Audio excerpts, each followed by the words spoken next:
Kok belum tidur? Daripada mikirin postur, Mending kita baca kitab suci aja yuk. Biar iman kita subur.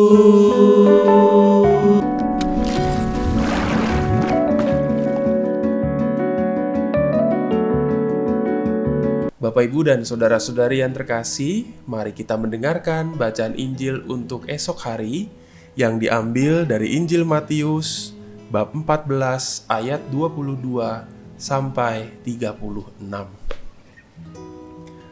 Sekali peristiwa, setelah mengenyangkan orang banyak dengan roti, Yesus segera menyuruh murid-muridnya naik perahu dan mendahuluinya ke seberang. Sementara ia menyuruh orang banyak pulang. Dan setelah orang banyak itu disuruh pergi, Yesus mendaki bukit untuk berdoa seorang diri. Ketika hari sudah malam, ia seorang diri di situ.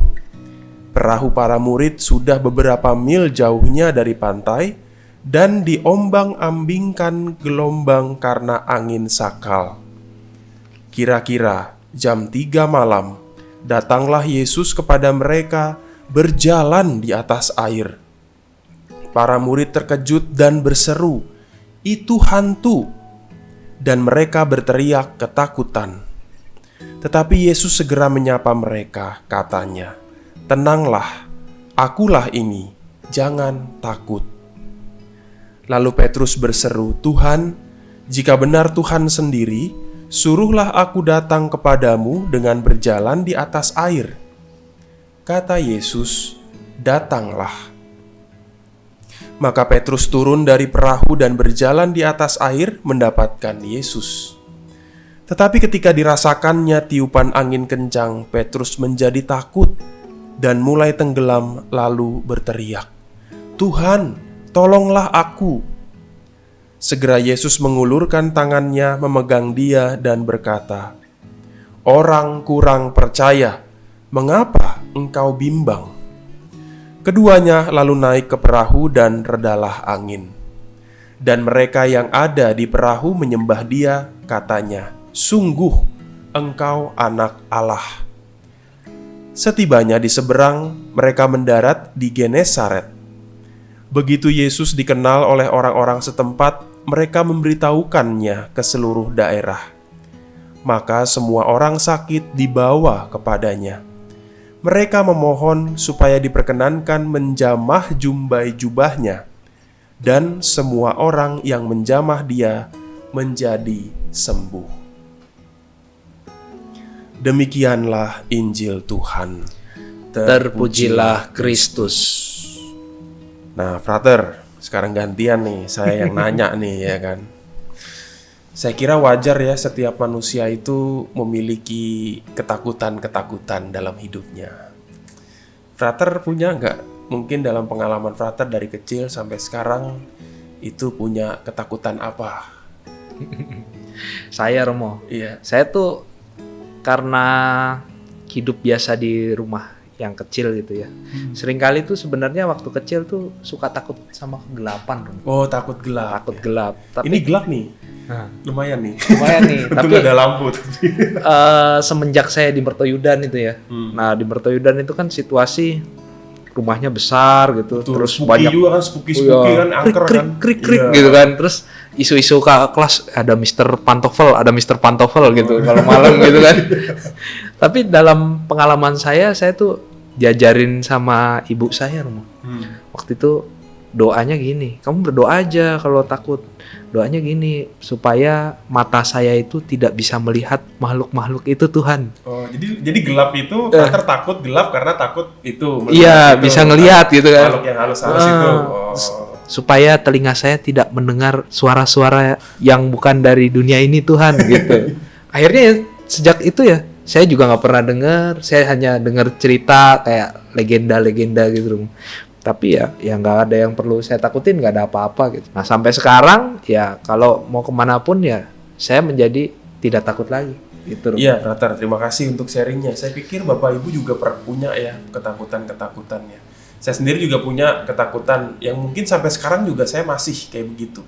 Saya tuh meskipun orang tinggi, ya tinggi saya 183 cm, Tapi sejujurnya ya Bapak Ibu nih, diem aja nih. Saya tuh takut ketinggian Bapak Ibu. Saya tuh takut tinggi betul. Baik kalau udah di atas gitu, saya tuh gemeteran dan saya nggak tahu harus berbuat apa. Karena apa? Karena saya punya pengalaman traumatik ya. Saya jadi pernah jatuh frater dari tingkat 2 waktu saya kecil. Beberapa minggu sebelum saya menerima komuni pertama. Singkat cerita, kata mama saya yang melihat saya dan mendengar saya cerita. Jadi katanya waktu itu saya tidur siang, lalu saya berjalan sendiri, jalan tidur. Kebetulan waktu itu rumah saya yang lama bisa dibuka, ada teras belakang sotoh gitu, menghadap ke belakang. Dan di bawah itu ada jemuran-jemuran tetangga-tetangga. Nah katanya dari mama saya yang mendengar saya cerita itu, saya katanya ada yang ngajak. Kok jadi spooky gini ceritanya nih. Jadi ada perempuan cantik mengajak saya untuk ayo pergi keluar gitu. Saya cerita begitu tanpa sadar. Terus tiba-tiba katanya saya akhirnya terjun ke bawah. Dan untungnya di bawah itu ada tali-tali jemuran itu. Jadi saya nggak sempat jatuh entah kepala duluan atau apa duluan gitu. Sehingga akhirnya saya jatuh, ya untungnya masih hidup sampai sekarang gitu. Tapi waktu itu kaki saya ini biru. Terus saya jadi menggigau, mengacau, meracau. Sampai akhirnya mama saya bilang, coba kamu doa. Lalu saya ucapkan salam Maria, doa kami dan sebagainya. Habis itu selesai. Ya mungkin waktu itu ada apalah ya, ada makhluk halus yang tiba-tiba mengajak. Saya nggak tahu, jadi spooky nih pembicaraannya. Buat saya wajar ketika kita punya fobia-fobia. Ini lebih kepada fobia sih ya, bukan ketakutan ya. Fobia kegelapan, saya fobia ketinggian. Tapi saya pikir yang dimaksudkan Yesus ketika dia mengatakan kepada Petrus yang mau mencoba berjalan di atas air, tenanglah, akulah ini, jangan takut. Ini bukan bicara soal fobia ya frater ya, tapi lebih kepada jangan sampai kita itu merasa takut tidak adanya penyertaan Tuhan di dalam hidup kita. Wah itu kayak saya pikir itu bisa jadi gawat tuh. Kalau orang merasa takut tidak disertai Tuhan.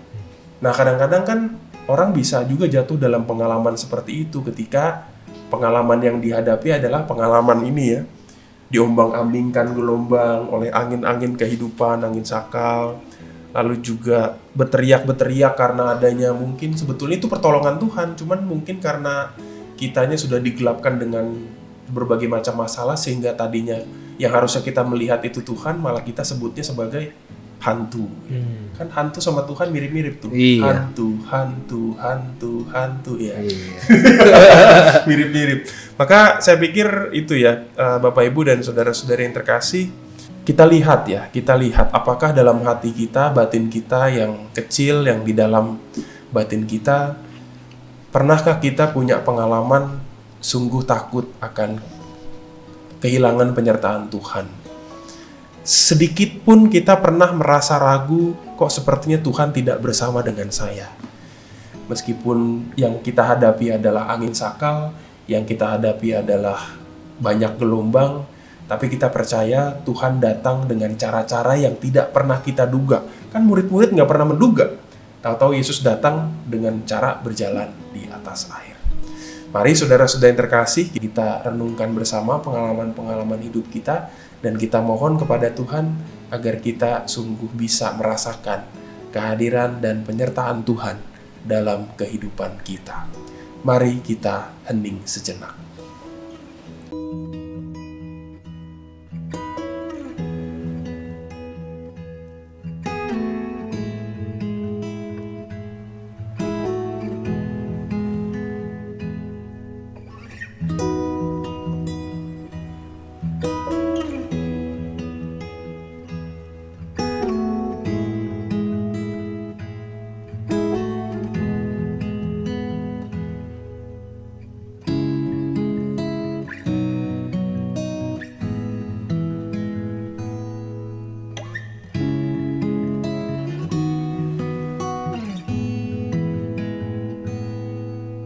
Bapak, Ibu, dan saudara-saudari yang terkasih, marilah kita menutup hari kita pada malam hari ini dengan berdoa tobat.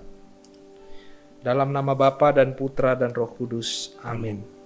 Allah yang Maha Rahim, aku menyesal atas dosa-dosaku.